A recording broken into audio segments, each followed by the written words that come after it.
लगानी गरेर। त्यसो हुनाले हाम्रो अतिथिज्यूहरूको तर्फबाट आज हामी नेपालबाट आमन्त्रित हाम्रो प्रोड्युसर साहबलाई, हाम्रो प्रमुख अतिथि विशिष्ट अतिथिज्यूहरूको हातबाट, हाम्रो पापुहाङ लावती सयोङको हातबाट, जीवनको मान्छेले चलचित्रमा पनि लगानी गर्नुभएछ, बधाई छ। म पनि चलचित्रसँग सम्बन्धित भएकोले गर्दा बडो उत्साहित पनि भएँ र तपाईँको यो स्याड सङ अफ लभ भन्ने डकुमेन्ट्री चलचित्रले सफलताको शिखर छुमोस् र तपाईँको निर्देशक भानु बोखिमज्यूलाई पनि हार्दिक बधाई एवं शुभकामना अनि हाम्रो तर्फबाट सम्मान व्यक्त गर्दछ। र यसपछि समयलाई एकदमै खेर नफाली जीवन प्रकाश शेर्माज्यूको केही शब्दहरू सुन्छौँ। म यो माइक त्यहाँ उहाँकै हातमा लान्छु किनभने वर र पर पुग्दा समय खेरो जान्छ।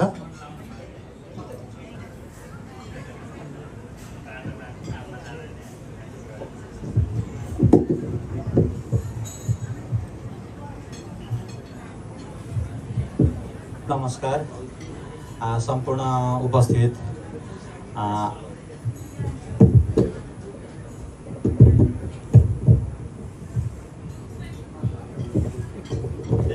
औपचारिक अनौपचारिक कार्यक्रममा अब सभाध्यक्ष सम्पूर्ण तुम्याङज्यूहरू कार्यक्रम यो मेरो स्याड सङ अफ लभ भन्ने कार्यक्रम यो डकुमेन्ट्रीलाई आयोजना गरिदिनु हुने सम्पूर्ण पाभाङ लाउती सयोङ मेरो मामली, पाभाङ शेर्मा सयोङ मेरो दाजुभाइहरूमा म धेरै धेरै धन्यवाद ज्ञापन गर्न चाहन्छु।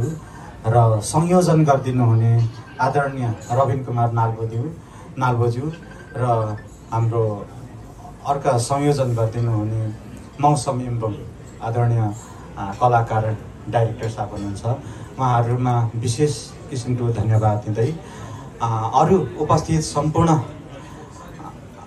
उपस्थित महानुभावहरूमा पनि विशेष धन्यवाद दिँदै म यो डकुमेन्ट्री किन बन्यो, कसरी बन्यो भन्ने मामलामा म 2 मिनट मात्रै तपाईँहरूको टाइम लिन चाहन्छु।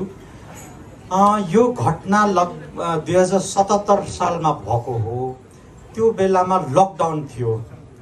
लकडाउनको बेला भएको घटना प्राय मिडियाहरू पनि नपुगेको, कुनै बाहिर यथार्थ घटनाहरू के भएको हो भन्ने 2 वर्ष पर्खिँदा पनि त्यस्तो नआएको कारणले मैले र एकजना मेरो डाइरेक्टर यो स्क्रिप्ट लेखक भानु बोखिम र मैले चाहिँ एकचोटि रिस्क मोल्ने कोसिस गरेर हामी जाजरकोट रुकुम पश्चिम जाजरकोटमा हामी 28 दिन बसेर लगातार स्टडी गरेर इन्टरभ्यू लिएर अहिले हजुरहरूको सामु हामीले पस्किन सफल भएका छौँ। अब हामी सभाबाईले आफ्नो पहिचानको राजनीति सङ्घीयता अस्तित्वमा हिँडिराखेको हामीलाई र अर्को फेरि अब अघि हाम्रो कार्यक्रम सञ्चालकले भनिहाल्नुभयो दलित भनौँ या सीमान्तकृत भनौँ उहाँहरूको बारेमा जघन्य अपराध भयो। यो 1 जना 2 जना कुनै घटनामा मारिनुलाई हत्या भनिँदो रहेछ, तर 3 जना भन्दा बेसी एउटै घटनामा ज्यान गुमाउनु गयो भने चाहिँ यो नरसंहार भनिँदो रहेछ। त्यसैले अरू मिडियाहरूबाट पनि अरू अब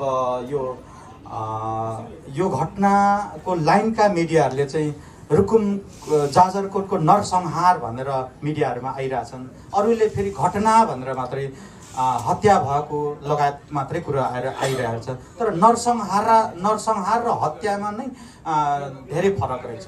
अब यही कुरो यही फेरिमा हामीले सम्बन्धित उहाँहरूको आमा बुवाहरूसँग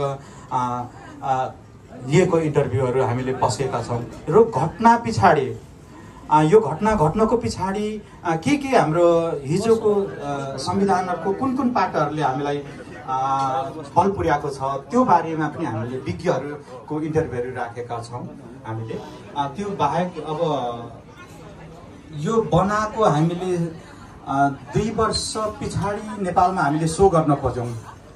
स्थानीय चुनाव भएको बेला अब हामीलाई पनि राजनीतिक दबावले त्यो बेला नेपालमा सो गर्न सकेनौँ। त्यतिखेर नेपालमा प्रदर्शनै भएको छैन। अब यो म हङकङदेखि गएपछि नेपालमा प्रदर्शन गर्ने सोच बनाएका छौँ। त्यतिखेर चाहिँ अब यो राजनैतिक घटना परिघटनाहरूले पनि हामीले धेरै असर गरेको कारणले हामीले प्रदर्शन गर्न सकेनौँ र त्यसमा केही छाँटकाट पनि गर्न हामीले बाध्य बनाइयो। अब सही सुन्नुपर्ने कारणले गर्दा तथ्यहरूलाई पनि भङ्ग्याउन नपाइकन जे छ र नेपालको कानुनले निषेध नगरेको र राजनीतिक दबावले असर नगरेकोलाई चाहिँ हामीले डकुमेन्ट्रीको रूपमा जस्ताको तस्तै हामीले ल्याएर देखाउने कोसिस गरेका छौँ।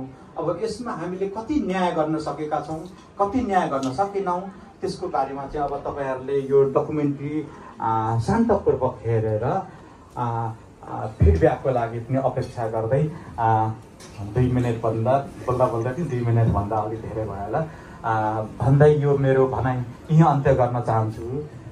धन्यवाद। गरिएको अत्याचार एउटा माया एउटा फुल हो, एउटा बास्नादार फुल हो। त्यो फुललाई चुडिएको, एउटा जातिएको आधारमा नै चुडेर फालिएको एउटा दर्दनाक घटनामा हङकङमा बसेर पनि मैले यसलाई निहालेँ, सुने, दुखी भएँ। हाम्रो वर्गहरू मात्रै नभएर, हाम्रा वर्गका व्यक्ति मात्रै नभएर हरेक नेपालीहरू आई थिङ्क यसमा धेरै दुखी हुनुभयो। यो सम्झदा पनि आङ जिरिङ्ग हुने घटनामा मैले पनि केही सहयोग जो एक गरिब परिवारको फ्यामिली हुनुहुन्थ्यो, उहाँहरूलाई आफ्नो न्यायको लागि आवाज उठाउन जाने खर्च पनि उहाँहरूसँग थिएन। त्यस्ता परिवारहरूको लागि मैले केही सहयोग गर्न पाउँदा म आफूलाई धेरै दुखी भए पनि सहयोग गर्न पाउँदाखेरि म आफूलाई धन्यवादी महसुस गरेकी छु। यस्ता घटनाहरू फेरि नघटुन्, यस्ता घटना मानवले। रामचन्द्र विश्वकर्माज्यूलाई म माइक दिन्छु। यो कार्यक्रम छोटो 30 सेकेन्डको हुन्छ र सबै छोटो शुभकामना दिउँ भन्न चाहन्छु, किनभने अतिथिज्यूहरूलाई उभाउँदा यो त हैरान नै पो हुने हो र उहाँलाई धेरै धन्यवाद छ। हाम्रो सहयोगबाट तपाईँलाई सम्मान छ, किनभने तपाईँले एउटा चलचित्र बनाएर ल्याउनु भयो, जुन चलचित्र चाहिँ हामी सन्देशमूलक छ, त्यो हेर्दैछौँ हामी र धेरै धन्यवाद। सर्वप्रथम यहाँ उपस्थित हुनुभएका सम्पूर्ण हङकङवासीहरूलाई म हृदयदेखि नै धन्यवाद दिन चाहन्छु। साथै यस डकुमेन्ट्री फिल्मका सम्पूर्ण टिमहरूलाई म हृदयदेखि नै धन्यवाद दिन चाहन्छु। खोजिन्छ, छुपाउन खोजिन्छ र मेलमिलाप गर्न खोजिन्छ र बिस्तारै त्यो हराएर जान्छ है।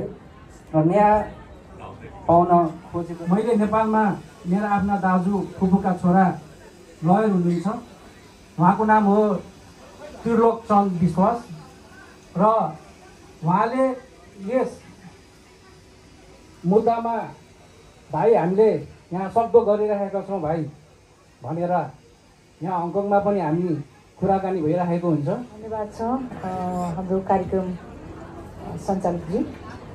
आजको यस कार्यक्रम यो डकुमेन्ट्री फिल्म जुन भानु बोकेमज्यूबाट निर्देशित चाहिँ समय हजुर रहेको छ र आजको यस कार्यक्रमका सभापति हुनुहुन्छ अनि पापहोङ लावती सम्यङ हङकङका बाट र त्यसै गरी पापहोङ शेर्मा सम्यङ हङकङबाट चाहिँ 2 जना व्यक्तित्वहरू सभापतिको रूपमा हुनुहुन्छ, सभापति डोयज्यू। त्यसै गरी कार्यक्रमको सभाध्यक्ष आजको प्रमुख अतिथि श्री हाम्रो ग्रान्ड मास्टर रविन कुमार नाल्बोज्यू, उहाँ चाहिँ चलचित्र निर्माता पनि हुनुहुन्छ।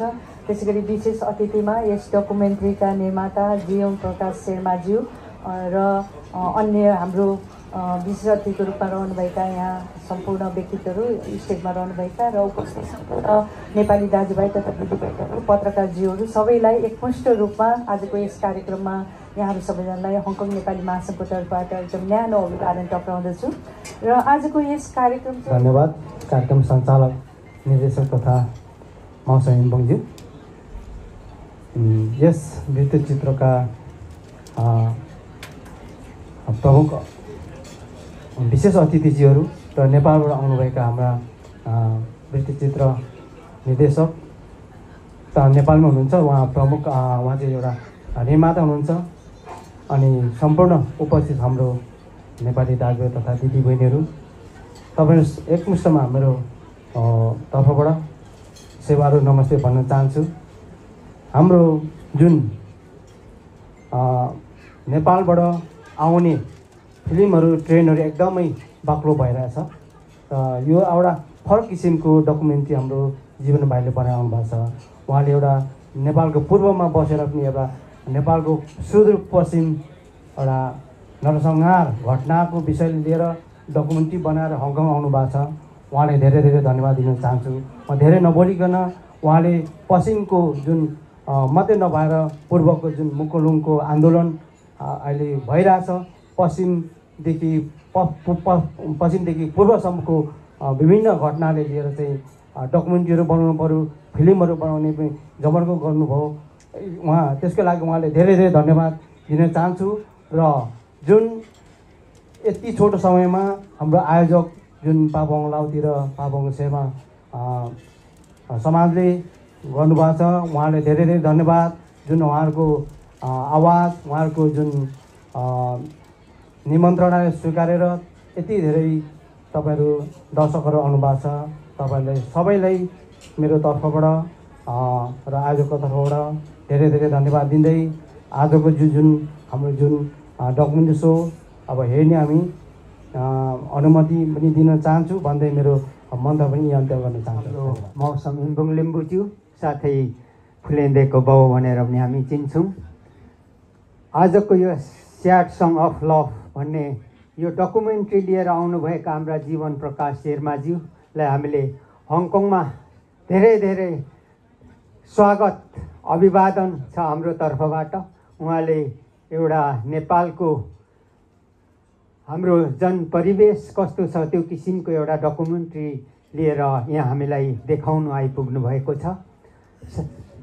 साथै यो छोटो समयमा समय एकदम छोटो भएकोले म यो स्वागत साथै यो औपचारिक कार्यक्रम पनि सँगसँगै समापन गर्नुपर्ने भएकोले आजको यस पापहाङ लाउती सायोङ हङकङ र शेर्मा परिवार हङकङको तर्फबाट आयोजित यो डकुमेन्ट्री सोको संयोजक हाम्रो रविन कुमार नाल्बोज्यू र मौसम इम्बुङ हामी हाम्रो संयुक्त प्रयासमा हामीले आजको यस डकुमेन्ट्री सोलाई सो गर्ने भनेर हामीले जुन कार्य गरेको थियौँ र यसलाई चाहिँ यो हाम्रो निम्तोलाई चाहिँ स्वीकारेर आइदिनु हुने आज यस हलमा आइदिनु हुने सम्पूर्ण हङकङवासी आमा बाउ बुवा दाजुभाइ दिदीबहिनी इष्टमित्र सम्पूर्णमा पापहाङ लाउती सायोङ हङकङ शेर्मा परिवार हङकङको तर्फबाट मुरी धन्यवाद टक्राउन चाहन्छौँ। र यस किसिमको डकुमेन्ट्री सो यो नेपालको एउटा जुन